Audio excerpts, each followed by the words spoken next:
बिहार में लंबे अरसे तक डबल इंजन की सरकार चलाने वाली जेडीयू और बीजेपी के बीच दोस्ती के बाद अब सियासी दुश्मनी की एक नई कहानी लिखी जा रही है। पटना से निकलकर दिल्ली और फिर हरियाणा का चक्कर लगाने वाले नीतीश कुमार ने नरेंद्र मोदी से 2024 में सियासी मुकाबले की बिसात बिछा दी है। इधर नीतीश की पार्टी सीमांचल में अमित शाह के दौरे का करारा जवाब देने के लिए पहली बार केंद्र की मोदी सरकार के खिलाफ सड़क पर उतरी है।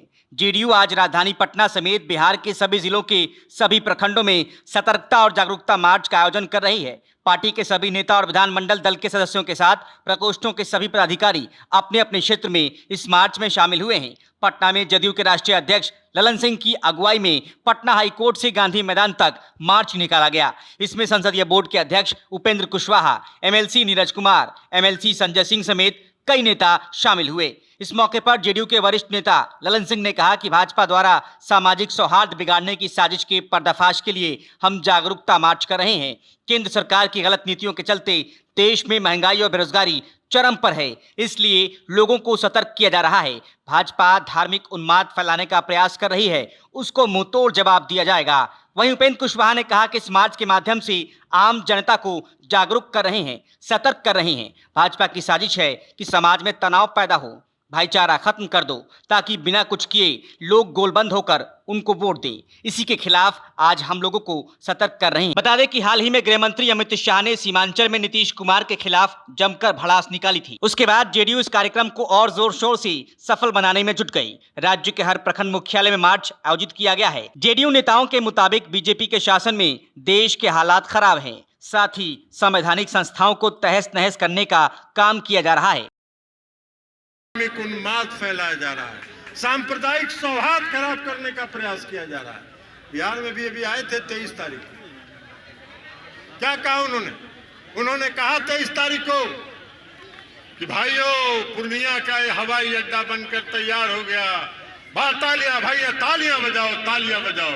यही उनका ऑडियो है। कहां बन गया भाई? हमने एक सवाल पूछा उनसे कि भाई पूर्णिया का हवाई अड्डा पर आप ताली बजवा रहे थे, तो पूर्णिया का हवाई अड्डा कब बना, कहां बना? उसके बाद उनके पार्टी के जो नेता लोग हैं वो कह रहे हैं, एक तो नित्यानंद राय जी का बयान देखिए, कह रहे हैं कि वहां जमीन अधिग्रहण का समस्या है इसलिए हवाई अड्डा नहीं बना।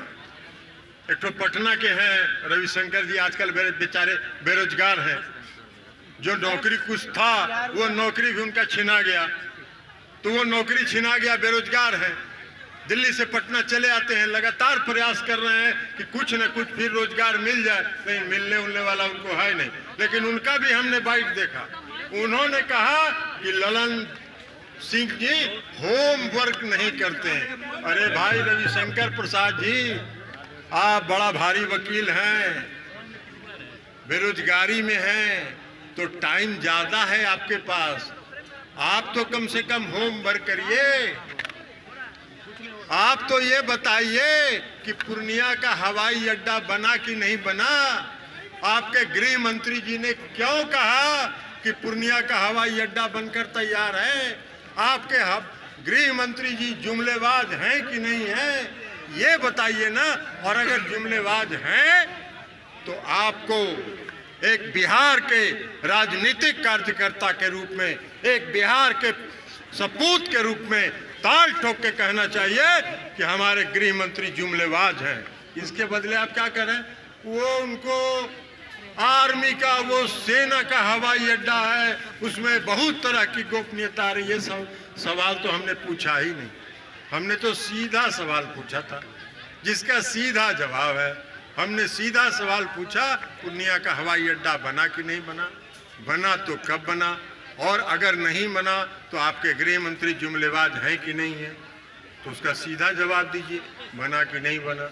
लेकिन खैर, उनकी रोजगार है, उनका रोजगार है, रोजगार की तलाश में वो लोग लगे हुए हैं। लेकिन साथियों, एक बात सबसे बड़ी समस्या है कि आज हम लोगों ने क्यों किया ये बात, आप सबको मालूम है, आप सबको मालूम है कि देश में आज जो समस्या है, जो मूल समस्या है इस देश की, महंगाई है। महंगाई कहाँ चरम पर पहुंच चुका है। अनाज का दाम बढ़ गया, पेट्रोल का दाम बढ़ गया, डीजल का दाम रोज बढ़ रहा है, गैस का दाम बढ़ गया, हर चीज का, खाद्यान्न पर जीएसटी लगाया जा रहा है, तो प्रतिदिन महंगाई बढ़ रही है। बेरोजगारी चरम पर है। प्रधानमंत्री जी ने 2014 में वादा किया था कि प्रत्येक साल हम 2 करोड़ लोगों को रोजगार देंगे। रोजगार देने की तो बात छोड़ दीजिए, जो स्वीकृत पद है केंद्र सरकार के, सरकारी सेवाओं के, उन पदों को भी धीरे धीरे समाप्त किया जा रहा है और घटाया जा रहा है। अब दिया किसको जा रहा है? आउटसोर्स करके इस देश के पूंजीपतियों के हवाले सारी नौकरियां उनके हवाले की जा रही है। जुमलेबाजी का काम किया। उनको याद है कि इस वादा के बाद प्रधानमंत्री जी ने वादा किया था 2014 में कि प्रत्येक परिवार के घर में 15-15 लाख रुपया पहुंच जाएगा। 15 रुपया भी आज तक नहीं पहुंचा। तो और उसके बाद 2014 के चुनाव के बाद इस देश के जो गृह मंत्री हैं, वो गृह मंत्री से एक टीवी के इंटरव्यू में पूछा गया कि आपने ये सब वादा किया था चुनाव में 2014 में, क्यों नहीं पूरा हो रहा है? गृह मंत्री जी ने कहा कि चुनाव के टाइम में ये सब जुमला बोला जाता है।